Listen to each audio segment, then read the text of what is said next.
Welcome to the Celtic Exchange Weekly. This is Tino. This week I'm joined by James and Paddy as we once again cover all things Celtic. James, we're heading back to Hampden following Sunday's 2-0 win over Hibs. What did you make of our Scottish Cup quarter-final? Yeah, just great to be in the draw and going back to Hampden.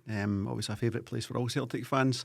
I thought it was quite a cup tie of a game. You know, not the most exciting cup ties, but just very professional from Celtic. They were quite measured in their performance. Nothing too cavalier, but kept it really tight at the back. Created plenty of chances. I said to Jan at half time, like it could easily have been 3-0 at half time and Hibs couldn't have any complaints. So plenty of chances created. Thought it was defended well. I was disappointed with Hibs going forward. I didn't see as much from them. You know, like we obviously saw at Easter Road just a couple of weeks ago. And I suppose, you know, David Gray's just approaching that game quite tactically and thinking, right, you know, we can't be as kind of, you know, aggressive or, you know, attacking as that. They're just trying to keep it tight, and it's not worked out for them. But he's made a good cup tie because it wasn't over until Ida comes on and gets the second goal. So yeah, I mean, that'll have been a big part of David Gray's plans. Yeah, still be in the game, getting into the last 5-10 minutes, which they were, of course. But they just. I was going to say they lack the fire, but it's not as much that. Boyle and, you know, is it Kieran Bowie? Aye, they're good players, but if you can't get the ball at them, it doesn't really matter.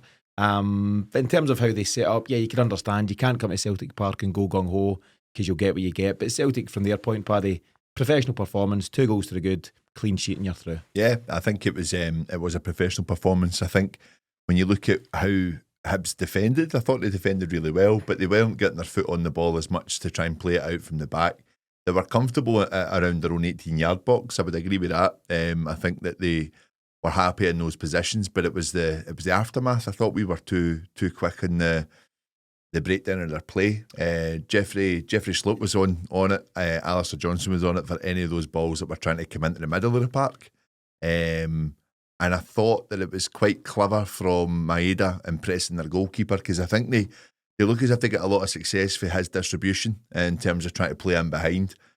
Maeda was giving him no time, and the amount of times he put it out for a throw in. Yeah. But I thought that their offside trap was really good yesterday. And it's not that we ended up with so many offsides, but the amount of times we were about to play the killer ball and then there was hesitation because they'd stepped out. They were really, really good at that. And actually, there were a couple of times I could see the fans getting a wee bit frustrated with Hatate. I thought poor first half from Rio, but really brought it into the second half. I thought he played well. A couple of times he just knew he was too late, so he just held on to the ball. There's one he wasn't. No, I know, I would agree, but then he played a almost perfect ball for, it was a perfect ball for Diz and Maeda, who rounded the keeper. He should have scored. Yeah. But you know, I thought Hibs done well. It just didn't lay a glove on us in terms of coming forward. I would agree with James there. Yeah, and I think they did try and play it well for the back. I watched David Gray's interview and he was quite, speaking in glowing terms of his team and what they've given him over these last, I think it's 19 games ago, where they get beat at Celtic Park, something like that, and we're the only team that have beat them between then and now, so fair play to them for that. But Celtic, James, are just too strong overall. You know, as proud as he'll be of his players, he can have no complaints, and Celtic thoroughly deserve their place in the draw. Yeah, I mean, it's the energy that type of game takes out as a defending team, you know, mentally. And you saw that, I think, in the second goal, they left back in a good game, but in the second goal, it's quite a lazy clearance. We end up mopping it back up. Gets to McCowan, gets to Yang, back to McCowan, and you know he does then in. I think the bench plays a big part, you know, and obviously it's worth mentioning that the boys that came off the bench did very well yesterday. But when we can look to the bench and bring on that level of quality, that level of energy, it's hard going for a team that's sitting in. You know, Hibs freshened up, but not to the same level of quality. It just put me in mind of what we talk about a lot over the years, like how big is the gap between the guy and the guy, and I don't think it is that big in a lot of positions now. The guy you're bringing off the bench is getting there to the quality of the guy he's replacing, whereas with Hibs, it's just budgets. There might be a considerable gap between the guy that's coming off and the guy that's coming on. Paddy, it's not every team can bring on a South Korean international, but we'll maybe get to that just in a bit. That aside, it's now 20 games in the Scottish Cup for Brendan Rodgers as Celtic manager and 20 wins. It's some record. It's incredible, and I think he's not always one for going on about the records, but he'll be proud of that one. And we spoke about it in the pre-match. He's also one defeat in any domestic cup game for Celtic as well, which is an incredible record. Defeated by Alan Muir. Well, we'll not go into that again. More than him later in the season. We should, but we'll not go into him again. But I think that he's gone back to Hampden as a place that he's been very successful in. And we're looking forward to see who we get drawn in the semi-final. I'm excited to see who it is as well. It's tonight, I think, Monday night. So St Johnstone play Livy in the last quarter-final tie, and the draw will be made after that. So it'll be either St Johnstone, Livy, Hearts or Aberdeen. Any preference? I'd take Hearts.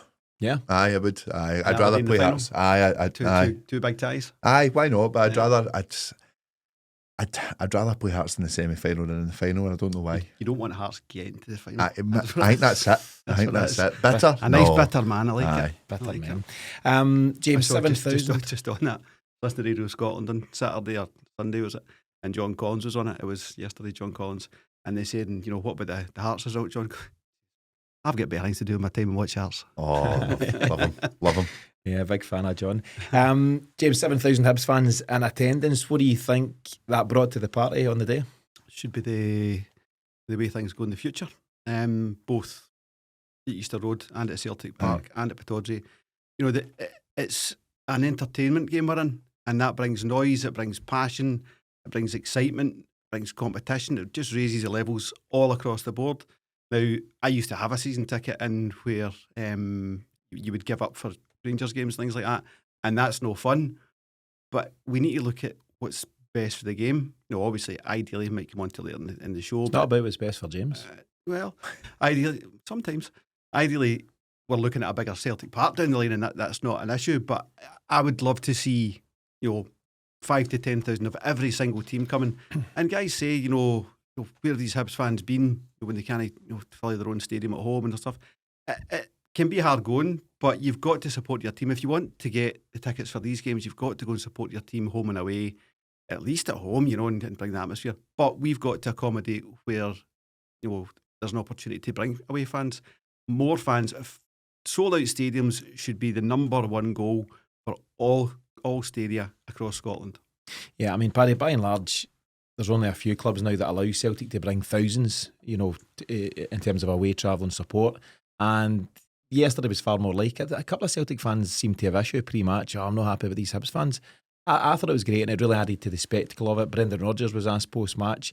This is absolutely what cup tie football is, but as James says, it should be the norm. Yeah. If you're trying to promote the game. Yeah, without a doubt. I think it's also what our rules stipulate for the Scottish Cup. It's part of it that's what they're allowed to request, and you bet your bottom dollar we would be requesting the same amount if we were playing at Ibrox. We would be taking the full allocation possible. So why not other teams coming to do that at Celtic Park? And actually, I actually thought that it, in a sense, brought more out in terms of the Celtic end. I thought the attendance, the attraction of Hibs bringing such a big fan base, the attraction of a 3 p.m. kickoff, and a big game in our season. It was great to see Celtic Park full yesterday, and a great atmosphere for the 90 minutes.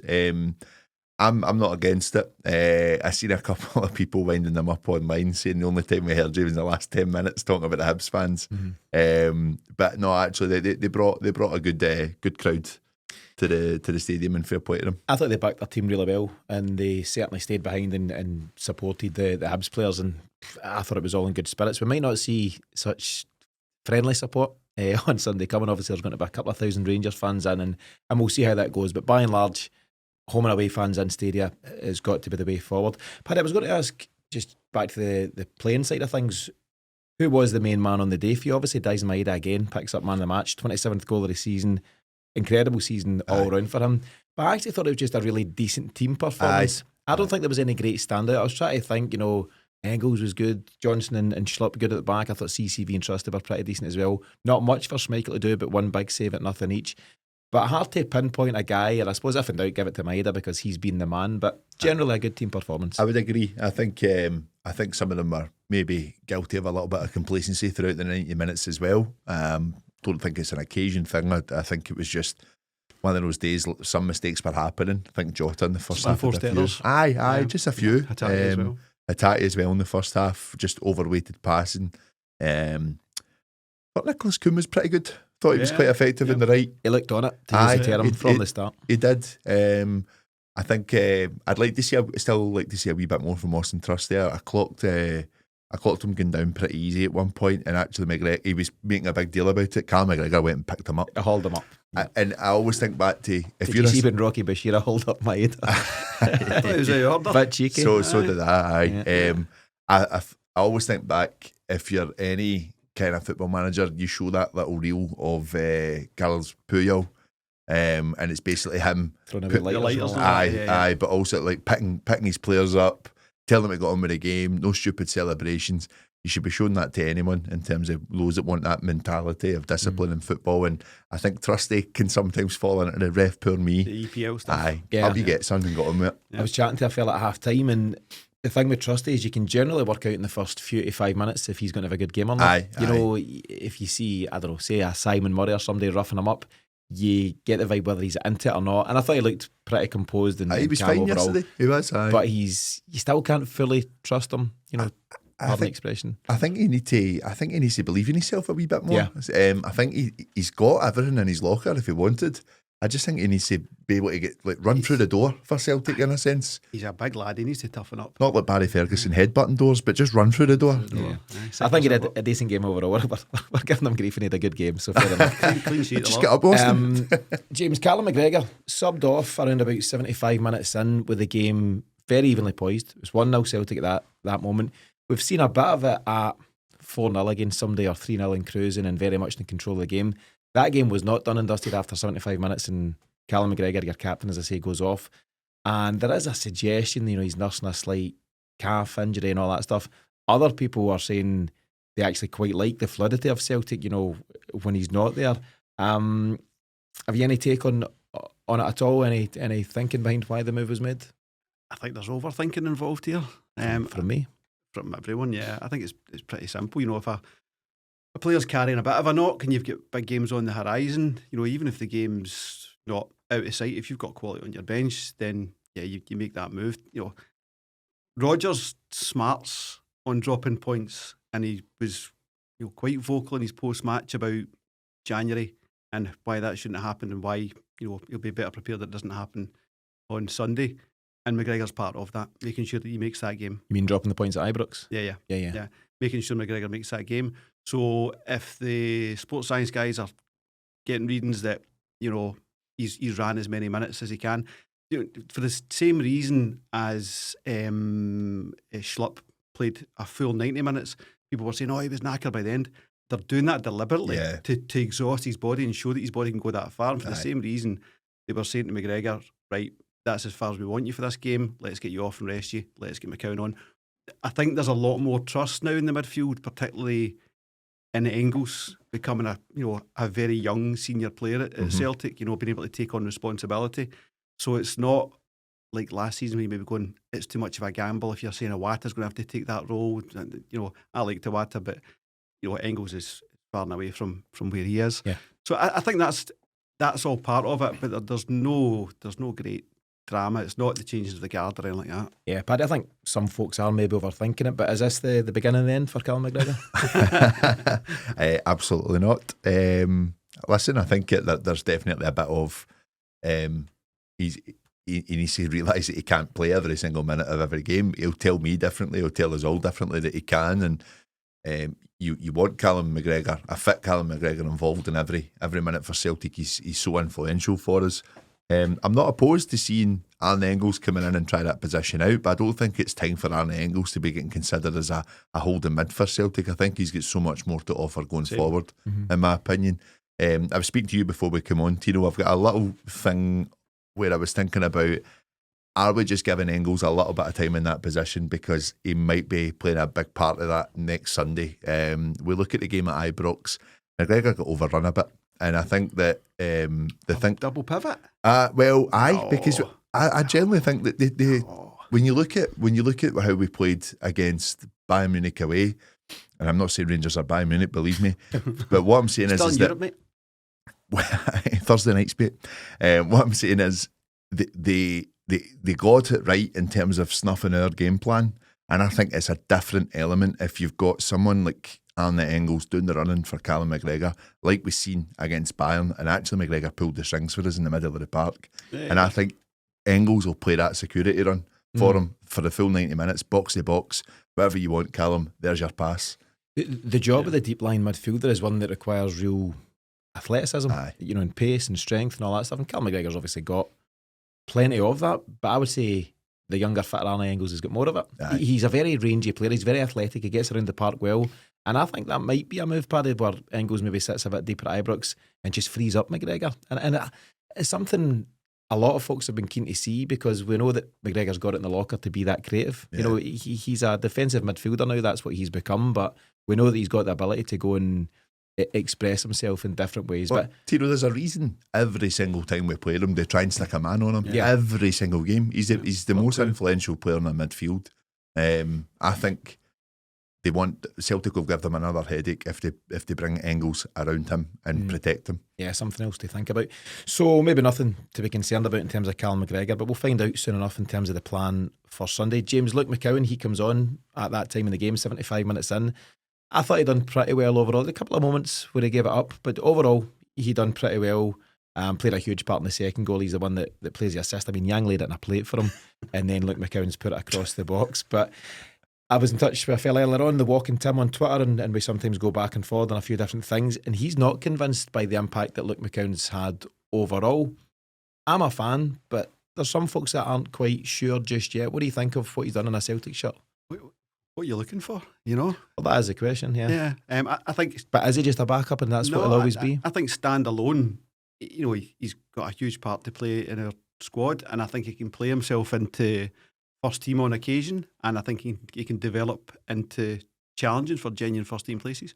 He's come to Celtic at quite a late stage in his career, so 27. the level of development that he's still got available to the Celtic coaching staff is less than it would be if we'd got him at 17, 18, 19, whatever it may be. But I think he's a really talented footballer. If you look at, if you've mentioned Iwata, doesn't get mentioned much at all, and he's mentioned twice. So Iwata goes for money. You spend that money on McCowan. You can bring McCowan on in European games, European squad. Can't necessarily with Iwata, in terms of your limitations. It was the most logical sign I think Celtic have made in years. But he's not just there to make up the numbers. He's a core part of the squad for me. I thought he had real impact yesterday, clearly. He was involved in the goal, but he was involved in other things as well. I'm just a huge fan. I think he's got great feet, great attitude.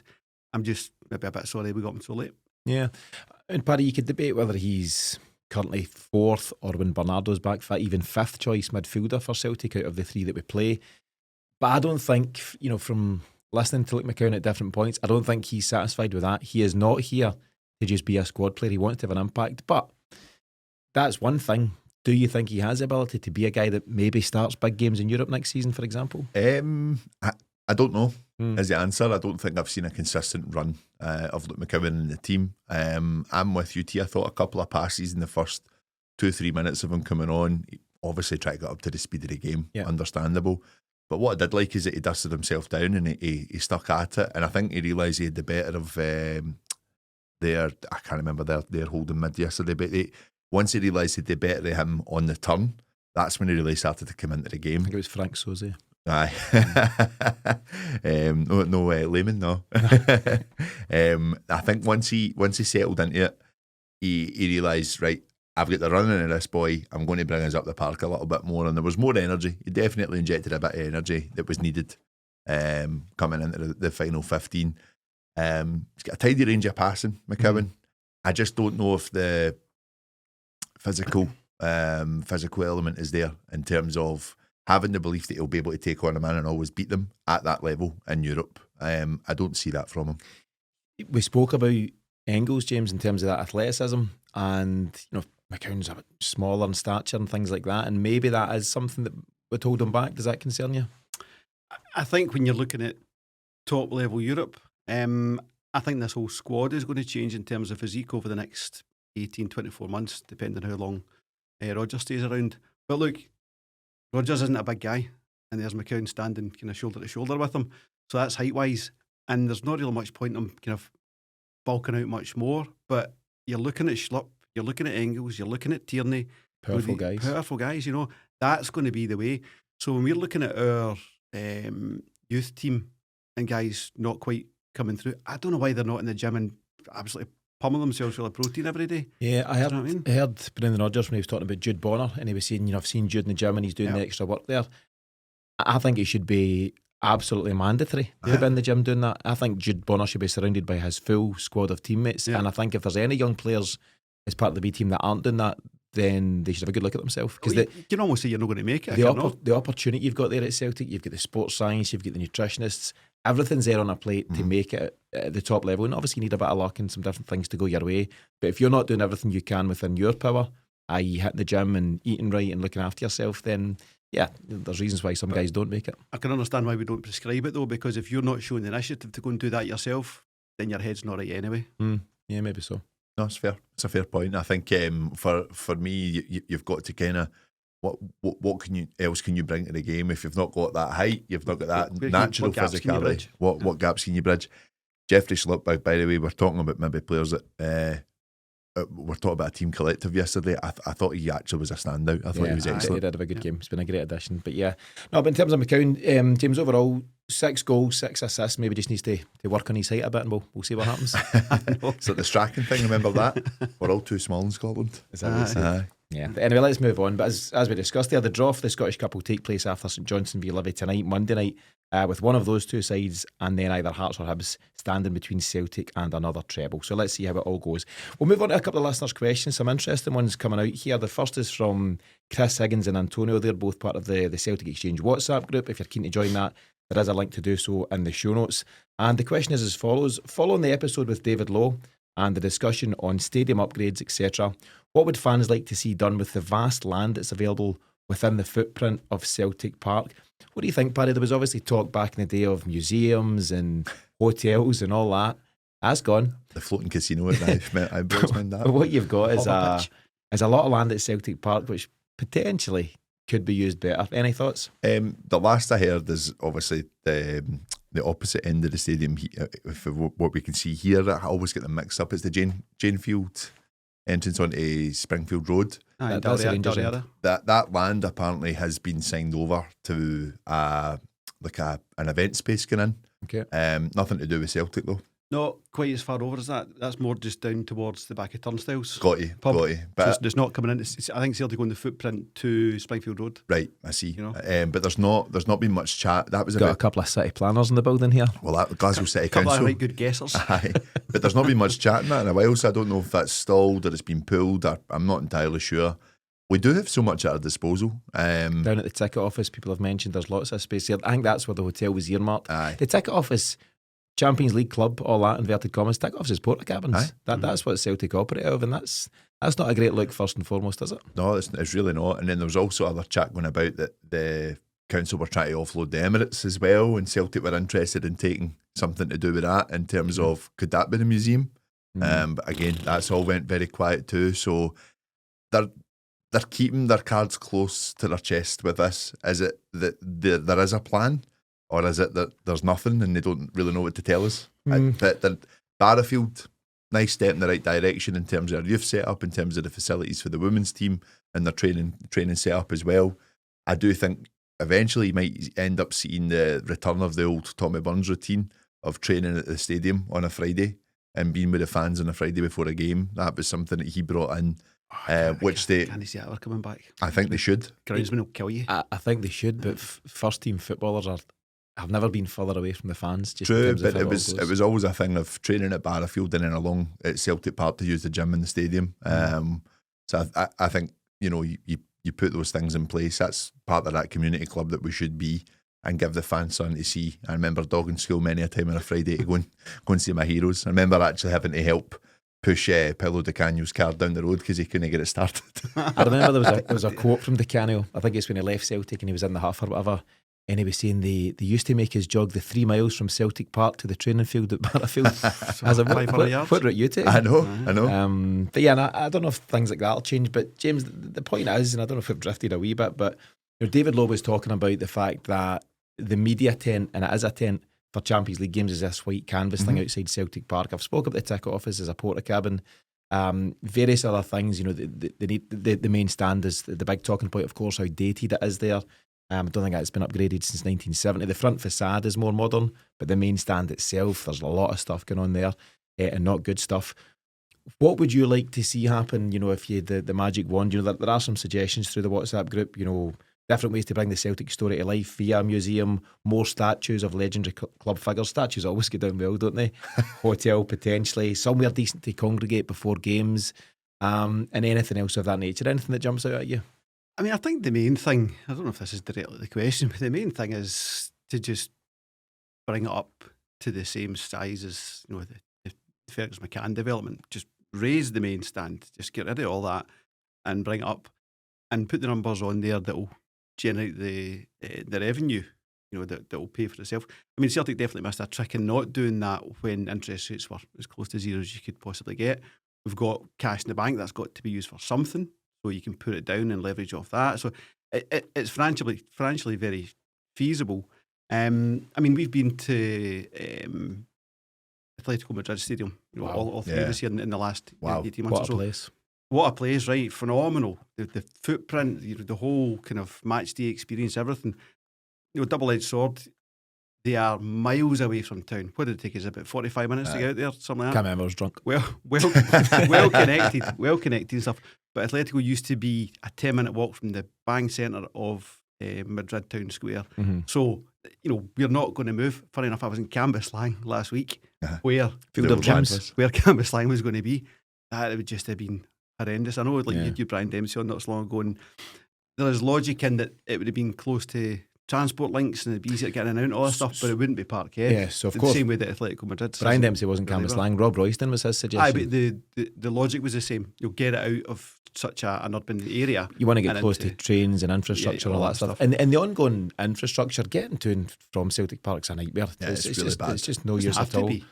It doesn't have to be, but at the moment there's no solutions, and maybe Celtic are limited in what they can affect in terms of that side of things. For anyone listening, Uh-huh. so we went to, I can't remember, it was maybe a Leipzig game, and we were chucked on a bus and blue lighted into town Right after the right game. after, and we're in there. You're basically getting a beer half an hour after the final whistle. Aye. So you've got London Road, Gallagate, Duke Street, all parallel, all going into town. Just shut the Gallagate. That's for buses only. So everyone just piles up to the Gallagate, buses into town. The bartender, all the bars get more money. People get home quicker. It makes it a more pleasant experience. No charge for that. Thank you, James. Celtic aren't doing enough for the drinkers, Paddy. This is what I've come to realise. If you want to get a couple of beers after I a game, think it's not easy. I think that's the biggest issue with a lot of people, and myself included. There is definitely more to be looked at here. Going back, quick side note: the Atletico Madrid acquiring of that stadium, dodgy as. Have a read of that land? story. Well, the land and the stadium was built, I think, with Olympic money on a potential Olympic bid. Allegedly. The guy, just in case they're listening in. Aye, sorry guys. In case But Diego Simeone tunes in. come in and batters. But the boy that was the head of the Olympic committee resigned for his job and they never got it, and then all of a sudden became part of Atletico Madrid set up, and they're like, they need money for that stadium, and they took it. Bit murky. That makes sense for me. Just to get back on track here though, so yeah, as I said at the top there, a lot of this chat comes out of the conversation I had with David Lowe in the last week or two, and in terms of just main stand stuff and improving that and raising the levels. He spoke about a new share issue. There hasn't been a share issue at Celtic, I think, since 2003, 20 odd years ago. And that would be a very easy way to generate funds, tap into a new audience, a new generation of fans who haven't yet been able to invest in the club. And it would see Celtic being able to do so in an effective way. And obviously there's, complex things going on there in different matters, but whether it's that or refinancing different things, there's ways to do it. But why are we so scared of refinancing? We have next to zero debt, and it was criminal, the lack of debt we took on when rates were so low. Mm-hmm. Why are we so, unless we're trying to get sold, why are we scared of finance? The other part of it is you're going to need to upgrade at some point. Yeah. So why kick it into the long grass? At the moment, there's cash in the bank. There's scope and options to do so. And the lie of the land right now, certainly, looking at it in layman's terms from my point of view, is that it seems to be a good time to do it. So why would you not take steps? But as Paddy says, maybe they are taking steps. Maybe they are thinking about these things behind the scenes. I wouldn't be so against what James is saying in terms of, are they maybe thinking about selling up? I've got a feeling as well that they're looking, obviously, the idea of bringing that main stand up, but they're also getting told by someone at the other side of the shoulder saying, the stadium's 30 years old now, the new stands. Mm-hmm. It's getting a wee bit outdated too. Is there potentially a new stadium? That's possibly part of the thinking in terms of don't push the button yet. I think they're just shite bags. But what's to be afraid of? They're just conservative, as a Small C. PLC, as a board, they just are conservative. There's also the element: are we going to sell all the season tickets for an 80,000 seater stadium? Are we? But it's what you can sell. You can't get into the season ticket waiting list. You can't get into hospitality. You think about hospitality for Champions League. There's other ways to generate revenue from a new footprint. They went very far into the waiting list to sell the remaining seats last season, and that was quite a heavy waiting list that we've got. People weren't wanting to take a single seat. People are wanting 2 seats together. I get that element. We'd bring it up, but we're going back 10 years ago where we did have a top half of our stand shut as well. The interest needs to be there, so obviously we're going in the right direction in terms of putting bums in seats with the Champions League. If you lock a season ticket into Champions League as it is kind of thing, you're not going to get Celtic Bayern unless you go and see Celtic Livingston or Aberdeen or whatever it is. But if you're doing a risk analysis, you would look at the fact that when Rangers disappeared, and it was 10 years it ago, affected Celtic, and you just don't know what's happening across the city, and that's whether people like it or not. And some people called it when I put the episode out with David Lowe, why are you talking about Rangers, blah blah. It's relevant whether you like it or not. When you're talking about football in Glasgow and Celtic, you've got to consider some elements of what Rangers are doing, and as Paddy rightfully says, it had an impact at Ronnie Dyla time. It could have an impact again. You can't discount that. with European games in the lower tier, Yeah. the whole upper tier was shut. Like with European games in the Europa League, I'll never forget that, but we're all brought down into the lower tier. I think that there is an element, they need to be clever with it. There's so many moving factors to it. You're talking about transport is definitely one. You're talking about the age of the stadium. You're talking about the main stand running at a time effectively. So they do need to make their minds up. Even just yesterday, ScotRail, no trains from Kilmarnock. Wild, right? wild. Did you hear the announcement? M74 roadworks. And you're going, are you trying to encourage folk to generate, what was it Scottish football generates? 1 to 2 billion, which is obviously a big swing. Can't remember which it is. I think it's 1.8 billion in terms of wider economy. Hotels, transport, drinks, restaurants, players, all of that. The whole economy of it's like 1.8 billion. And there is, and I'm not saying help us, I'm just saying get out our road. You know what I mean? Think about it and don't put things in our way. Well, actually, help the economy. Make it simple, man. Yeah. There's so many factors. And then that announcement 5 minutes before the end of the game, or the trains are maybe back on. Well, at one point during the first half, it's like all trains from Kilmarnock going east and west have been cancelled. Repeat, there will be no trains from Kilmarnock. P.S. Far check, possible sending off. That's what happened, right? That was on the one fell swoop, which was fun and games. And then, as Paddy says, 5-10 minutes before the end, breaking news, all trains are back on and some kind of... It's embarrassing. It was just wild. I mean, and then Hibs are bringing 7,000 fans through, and there you've got, I know there was some gaps because of segregation, but the best part of 60,000 fans in that stadium, and the nearest train station can't get that together. It was just shambolic. We've obviously gone in various different directions there, but yeah, in terms of overall stadium upgrades and infrastructure improvements, there's lots that fans would like to see happen, but it remains to be seen what moves might be made.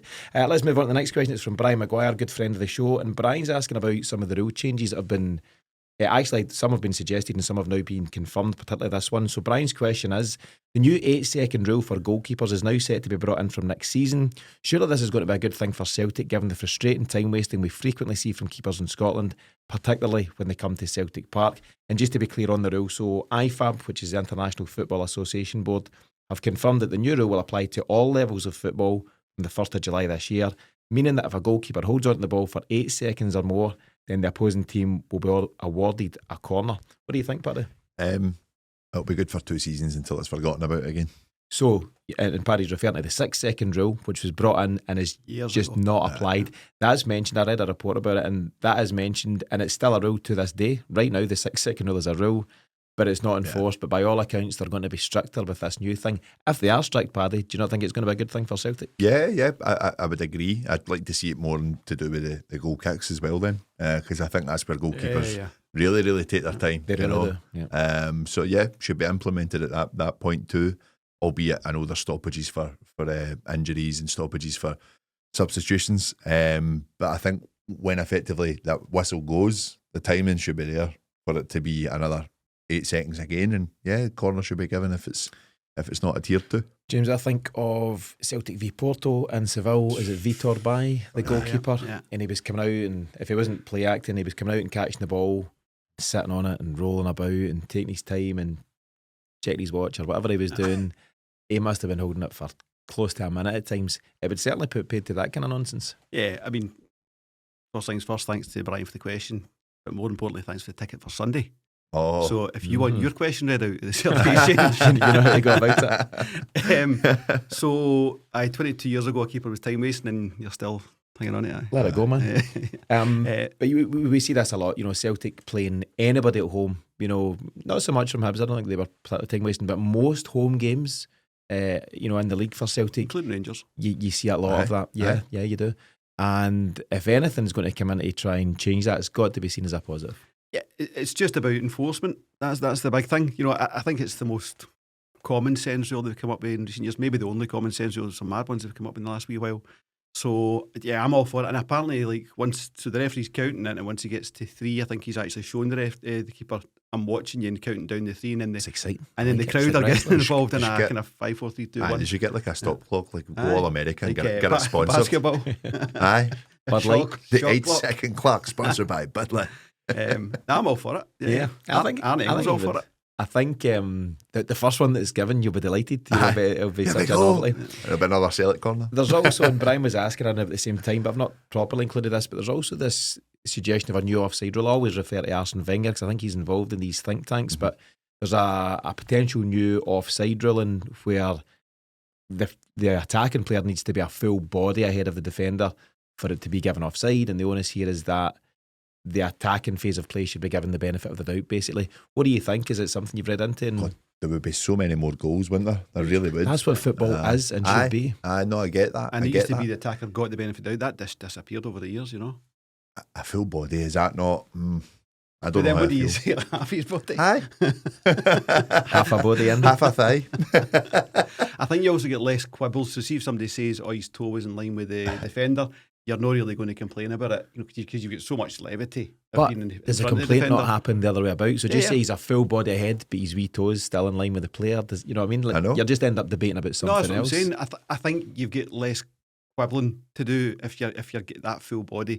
So if your toe is in line with him, there'd been a wee bit kind of like VAR line and, you know, crayons and all that stuff. You'll be more inclined to let that go than you would at the moment, where it really is a toe, and it's where the attacker is. If he's in line, he's onside. I think there's too much these days. You know, he's in line and he's not onside. Yeah, I think anything that encourages goals and attacking football, I think by and large would be accepted and welcomed by most. But Aye. 8-4, 8-4 every game. Aye.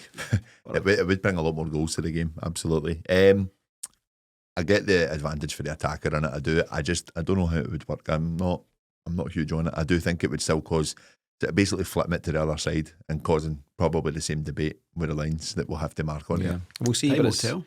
I like the fact that they're trying to come up with new things. It's just that some seem to make sense and some seem a wee bit nonsense. So Aye. we'll see how it plays out. Paddy, last question. It comes from Paul on WhatsApp, and he's talking about Kasper Schmeichel. You might have caught him on the overlap last week, and he says, just how important has Kasper Schmeichel been to what Celtic have done this season? Another big save at 0-0 and yet another clean sheet yesterday. Your thoughts on that? Aye, I think when you hear the interview, I heard highlights of it. It's more refreshing just to see what he's taking from life at Celtic. I think he's really, really enjoying it. He's embracing the challenge, and I think that I love the bit he was talking about. He's just enjoying every single game because he was saying about obviously the game at Villa. He was like, this might be the last time I play in England. So he's kind of looking at each game as in, God, this could be the last time I'm involved in a cup semi-final. Like he's really embracing every game, kind of the way obviously Joe Hart did when he was winding his career down in his final season. So the beauty of Kasper Schmeichel is that he still seems fit enough and he still seems ready to play at the highest level for us at the moment. And I think one more season out of him next year we'll be happy with, you know. The big thing for Celtic is what you hope is that we can't automatically assume that Sinisterra's going to be the ready-made replacement. He'll get the opportunity, I'm sure, but It's hard to tell. we should also be starting to look at who's going to challenge him. Who's the next 37-year-old guy we can get? Yeah, we've kind of run out. We've exhausted know. that market. Nah, there's new ones every Kasper, year. have you got have you got anyone else in your family? Who'd you go to school with? Paul goes on to ask the question about Schmeichel and has he been our signing of the season? So the other signings that we're aware of: Paulo Bernardo, Adam Ida, Austin Trusty, Luke McCowan, and Arnie Engels, amongst some others. Would you say he's been the best at the lot?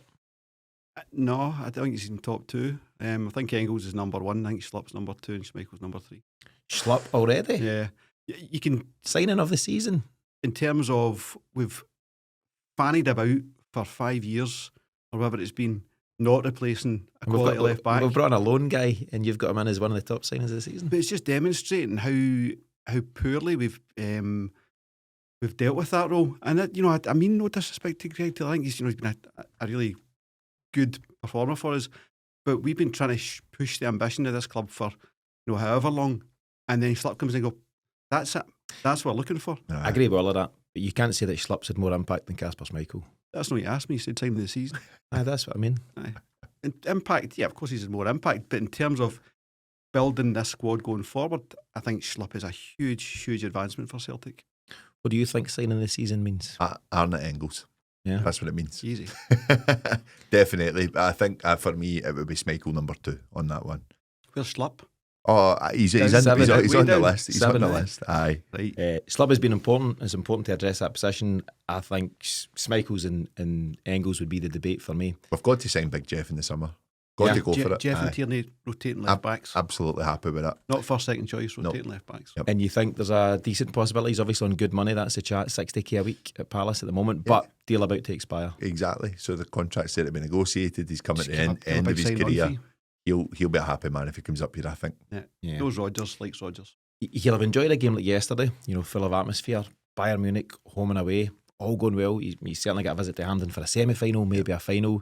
He might sit around at the end of the season and go, I'm into this. What is he? Is he 32? 32. I think he's saying it already, Tino. And he's fit and he's strong. Same age as McGregor. He's not an old boy, And he's going to be working alongside Kieran Tierney. I think there's the excitement in that as well. Like the two of them going at it for that jersey, and it will be rotation next season, especially with Tierney's injury history, and managing his game time will be important next season as well. So I think it's a no-brainer for me. Yeah, but powerful, slots in well, no nonsense. Eye for goal. Like decent strike with his right foot. I see that yesterday. Yeah. And his right foot. Let's see, just very quickly, don't want to dwell on it. I was kidding on about Callum McGregor earlier on, but is it genuinely the beginning of the end for Greg Taylor? Are we going to see just less and less in these next number of games? I think that's always hard, and you don't like to see it, especially someone who's been a good character around the club and very popular in the dressing room and stuff like that. He's had some family stuff off the field with the wee one and things, so that's a part of it. But he's still got a wee bit of a part to play in terms of cover. Between now and the end of the season, I really hope he gets a good move, and a good move that is financially good for him and his family going forward. Yeah. I think there comes a time with a player in a club that it's time to part. Yeah, I think for different reasons he's never been a bit part of Celtic. He's always generally found himself, despite some competition at times, and you can argue the level of competition, he's always found himself back in place as a starting left back. All of a sudden, Schlupp's shown that he's a level above. I think it's okay to say that. And we know Kieran Tierney's a level above most left backs around, so I think you can see why Greg Taylor just wouldn't want to be part of that. He wants to go and play first team football. He's 27, maybe nearly 28, and good luck to him. But I think it does seem that he'll be phased out. We've got 9 league games left, and hopefully 2 Scottish Cup games.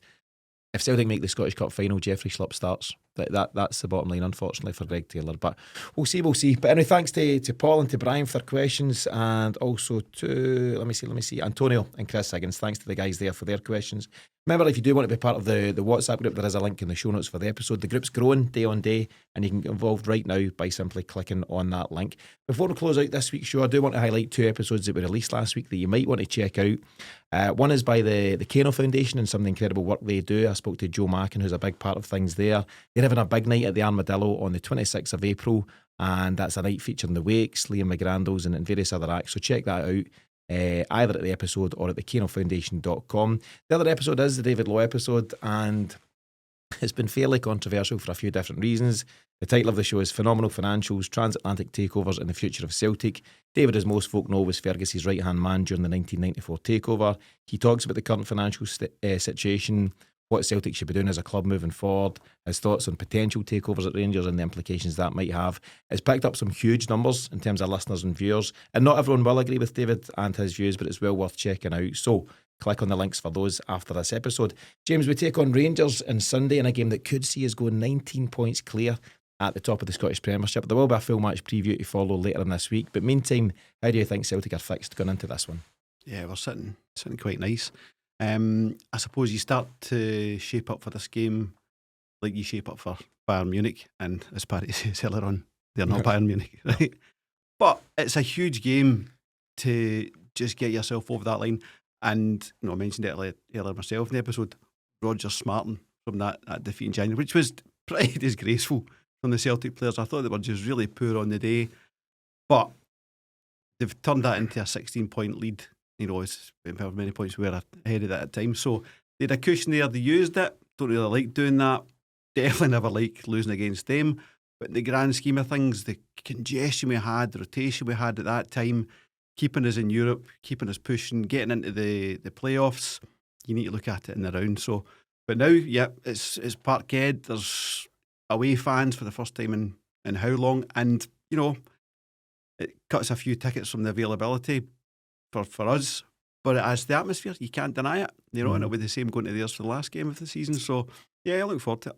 Paddy, what you expect from the day? Obviously, we now have the full week of prep. Rangers are preparing to get beat off Fenerbahce on Thursday. So how do you think that'll impact how it plays out? I think we just need to show up and just take care of our own jobs. I think that that Rodgers will not let them forget that performance at Ibrox. Just very out of character for us in the way, especially the way we've been playing. And I know a lot of people say, it was like that in the cup final as well. Rangers deserved to win. I disagreed with that. I thought both teams were pretty weak at the back on the day, and we ground the result out, obviously winning in penalties. I still don't think they're anywhere near better than us. I think that game at Ibrox was just a freak result. Boys put their heads down and never showed up. They'll not be allowed to do that again, and I think that it'll be a comfortable game for us, because we'll take it with the scruff of the neck and make sure they know that we're the best team in the country. It's going to be an Arne Engels masterclass. It's been building towards that, and I think it's a huge opportunity for Arne Engels. James, you've mentioned it a couple of times, but Brendan Rodgers doesn't take defeat kindly. He's not experienced it that much domestically across two spells now at Celtic, but I go back to it quite a lot at the moment. When Aberdeen drew 2 at Celtic Park this season, it really annoyed him. Yeah. And all the noise about Jimmy Tillene and all the good stuff he was doing, and then we battered them 6-0 in the semi-final of the League Cup. Hibs beat us a couple of weeks ago. No chance of that being repeated yesterday. Celtic, very professional, job done. And as you say, Rangers turned us over in January. Frustrating, disappointing, all these things. And it'll have been sticking in his throat since that very afternoon. And I think we will see a reaction from him and his players. Yeah, I mean, if you don't like getting beat, you can take it off and take your ball up the road and chuck it, or you can be better. And Rodgers is definitely in the be better camp. So it's like, when he was prepping for Bayern Munich, it just consumed him. Mm-hmm. And I'm assuming that's what it's been since before yesterday, but certainly the training intensity today, I imagine, would be pretty high, and it'll just be driving that all through the week. The thing is, he's got a squad of players at his disposal that are, there's real quality in amongst this squad. I think Ferguson will have Rangers fired up in terms of, just bringing some fight to game. And if you look at the last maybe 4 years, the fight from Rangers has been really, really poor. I think Ferguson will re-establish that at Rangers, but they're really poor. If you know how Rangers play, which is counter-attack, Jose Mourinho, one of the best managers in the world, I don't know, very, very poor Fenerbahce last week. You're just not like that. We wouldn't allow them to play through us like that. So, we'll be well prepared. Very, very talented squad and a motivated squad, and it just gets us that one game closer to the title. And it's one thing, Barry Ferguson motivating his players, which I've no doubt he'll do, but if you don't have the quality, that motivation wears off at some point, and you need to go toe to toe with Arne Engels and Nicholas Kuhns and Dies Maidas and all the quality that Celtic bring, Paddy. As I mentioned, we're going to get into everything in a bit more detail in the preview we do later in the week, but just very quickly, do you think we'll start with the same lineup, whether Engels and McGregor change position slightly, but the same 11 that started yesterday against Hibs?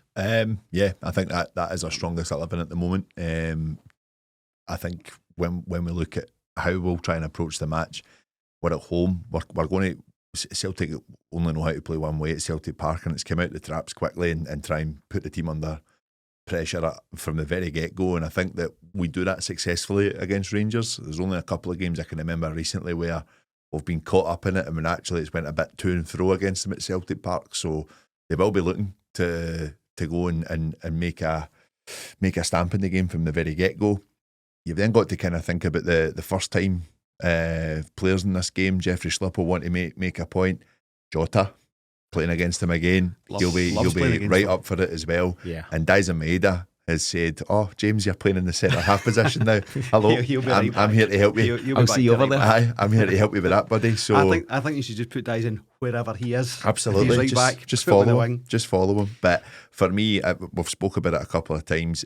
I do think if Arne Engels can play that role very similar to what he done over in the Allianz and just give Callum McGregor that freedom, we win. Simple as. We win. I just think if you could unlock one of the most creative midfielders for me in the league against a team that's pretty poor in terms of their defensive side of things, Celtic win hands down. What we just need to be careful of and make sure that we're on top of it is they're going to try and go long. That's their thing. And physical. Don't buy into it. Play our own game. We win the game. And I've got no qualms about Jeffrey Schlupp, Austin Trusty, CCV and Arthur Johnson being the guys on the end of those long balls. I think you can trust those guys to do their job. But no, I think it could be a huge game for Arne Engels. We've spoken about that a couple of times already. I'd forgotten about Jota's return to this fixture. He will be buzzing with that. And I think he should and will start. Jeffrey Schlupp, he'll go and enjoy it. Dyson Maeda, arguably in the form of his life, as a professional footballer. 27 goals for the season so far, fast. Closing in on the 30 goals, which was Kyogo's top season for Celtic, I think. Yeah. I think I read that stat. So he's tearing it all up, and I don't think he's going to stop anytime soon. He could reach 30 by the weekend. We'll get to all that, as I say. Odds on that, please. We're going to do a full match preview later in the week. Paddy, of course, you won't be here for the game. You're watching it in a different environment. Tell us about where you'll be. Back over to New York for this lucky guy here, going to Jack Dempsey's. So a place I watched the Kyogo goal, 1-0 under Rodgers. First time back around. We had so many injuries. Rangers were the favourites. Rangers won at Ibrox. Won at Ibrox, and the ball got played in over the top. It was a great finish into the bottom left corner. So that was a great day that day. I remember seeing the bar getting busy. I had a black coffee, and then I had a Guinness and then 2 bottles of Paddy, and that was all at half 6 in the morning, sitting ready to go. But the guys put on a great show at Jack Dempsey's, and there was some party afterwards. So looking forward to watching that over in Paddy's weekend as well. So the place will be jumping. Yeah, sure, it's a fun place to be. Actually, as it happens, we've been speaking to a few of the different American CSCs in recent times.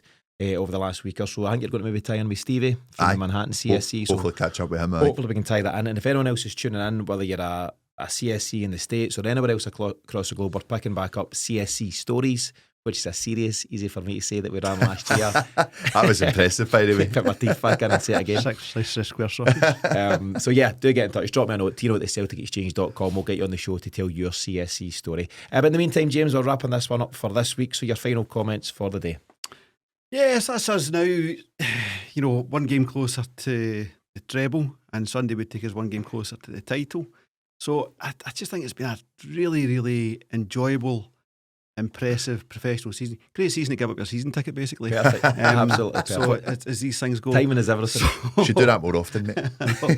But I just see Celtic growing. I think the board have got to be applauded as part of that as well. Putting a bit of structure in place that Rodgers has been looking for. And it's all just starting to come together. The players can see it, the fans can see it. So get these league games tucked away, 2 more games in the cup, and you've got a treble sitting there. Yeah, Paddy, we're absolutely in the home straight. So a max of, I think, 11 games now for what is another 50 plus game season for Celtic. So you're absolutely honing in on the end of the campaign. But as James says, it's all there for the taking. It is. And there's no surprise we find ourselves in this position again to be going and potentially taking another treble. We've been relentless this season. We've highlighted the games where we've suffered a little bit in terms of Dortmund, in terms of the performance at Ibrox. The 2 that I'm really calling out the most is the time that we've just switched off completely. Other than that, it's been one of the best seasons to watch us play football. I think I've said that. It's probably been one of my favourites. Yeah. And I just can't wait to see when you look at the progress in terms of what we've done in the Champions League this season. That manager doesn't sit there and say, well done, that's what I wanted. He says, right, what we're doing next year. Next? So I think that's the excitement for me going into next year. Yeah. But he'll want to see it out off in style. I spoke about complacency possibly setting in terms of some of the league fixtures, knowing that obviously we've got the 16-point lead. I just don't think that happens under Brendan Rodgers. I really don't. I think they look as if they're gunning to just get a strong run in for the remainder, and no better place to start than Sunday. Yeah, absolutely. And you know, I don't think it matters whether we're 2 points ahead or 16 points ahead or 2 points behind. Brendan Rodgers drills his teams to play in the same way, with the same attitude and the same systems and processes, and I don't think that changes. And it's, you know, you've mentioned a couple of slip-ups, let's call them that, but it's been a really consistent and enjoyable season. Aye. And we've still got a bit to go, so let's see how the next few weeks play out. That wraps things up on this latest episode of the Celtic Exchange Weekly. Thanks to James and Paddy for joining me, and thanks to you for tuning in. We'll be back later on in the week with that preview show ahead of the big game with Rangers on Sunday. And don't forget to check out the Celtic Exchange Plus if you want to enjoy ad-free listening for every episode we do, early access to this Celtic Exchange Weekly show on a Monday, and various other benefits. There's links to do all of that in the show notes. But in the meantime, have a brilliant week. We'll see you all again really soon.